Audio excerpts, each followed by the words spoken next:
just have to wait a few minutes until he lands safely, and then we'll be on our way. I hope. God knows how long we'll have to sit here now. I'll have plenty to say about this when I get back, that's for sure. Had communications been better on this occasion, the flight attendants might have approached the cockpit to tell the crew about the snow building up on the wings. What's more, the pilots would have been provided with some valuable information.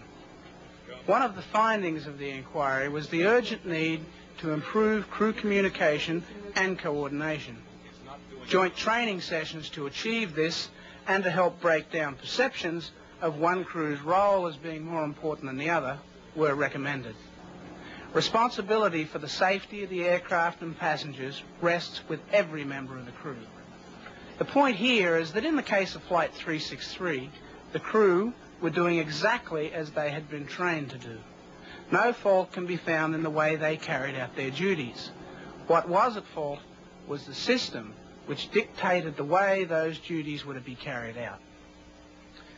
Behind the story of Flight 363 lie all sorts of corporate stresses which placed an additional, unnecessary burden on Captain Morwood in an already extremely stressful situation.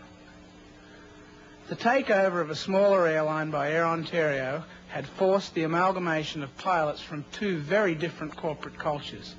The F-28s had only recently been introduced to the Air Ontario fleet, their first experience of jet aircraft.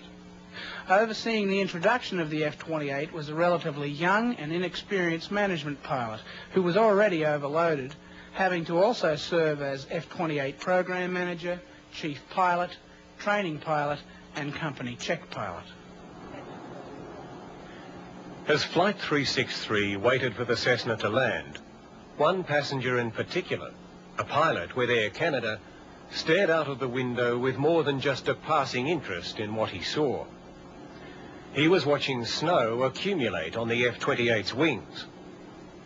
The pilot thought for a moment about sending a message to the cockpit about what he had seen, but decided against it, not wishing to appear as Mr. Air Canada telling Air Ontario how to fly its aircraft. He wasn't the only passenger feeling uneasy.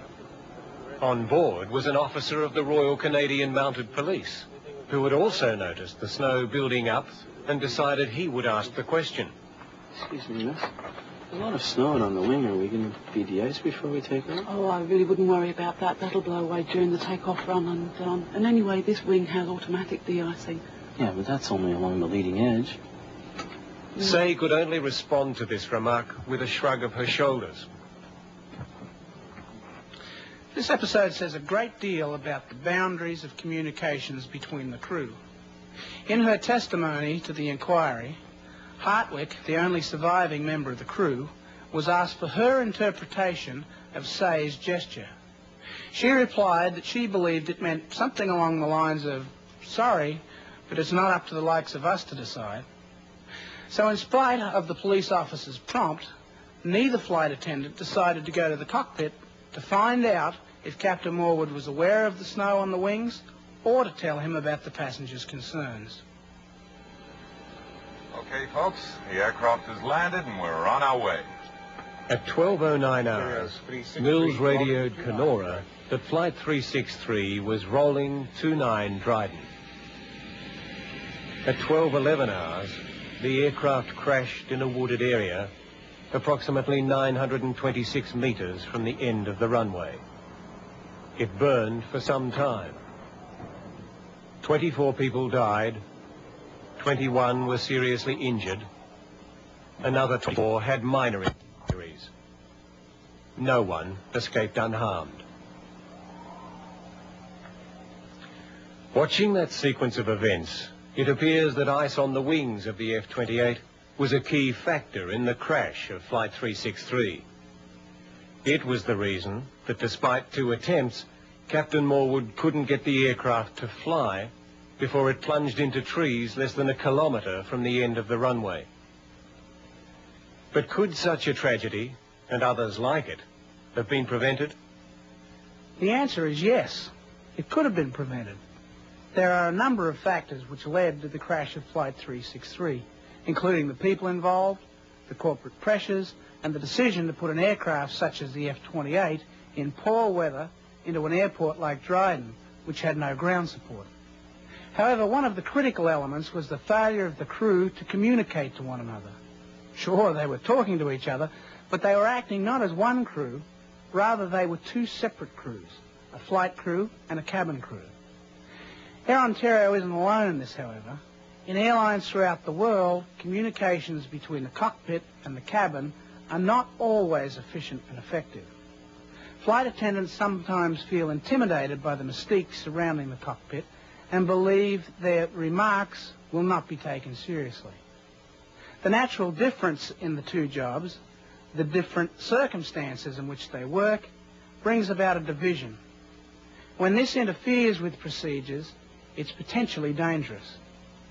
Often flight attendants feel prohibited from talking about technical matters and quite justifiably believe that flight crews don't regard such comments coming from them as legitimate. On the other hand, flight crews are so absorbed by what they have to do up front that they can often feel isolated from what's going on in the cabin behind them. They risk disregarding crew and passengers as vital sources of information. Captain Morwood and his aircraft felt the full effect of lax procedures on March the 10th, 1989. Poor maintenance meant that the aircraft was released to fly to Dryden without an auxiliary power unit, even though Air Ontario had no ground staff facilities there. Captain Morwood therefore had to keep an engine running while the aircraft was refueled. To complicate matters further, the airline had a policy which prohibited de-icing of aircraft while the engines were running. So while Flight 363 sat waiting at Dryden for the distressed Cessna to land, Captain Morwood, following procedures, had to make a decision. Take off without de-icing or shut down the aircraft and strand his passengers there indefinitely. He knew there was inadequate accommodation for them in Dryden, and the aircraft, already running late, was due to be used on scheduled services later that day. Captain Morwood was also acutely aware that his crew were on the last day of their duty pattern and keen to get home to family and friends. Sadly, as it turns out, only one of them made it. No single factor has been pinpointed as the cause of the Dryden crash.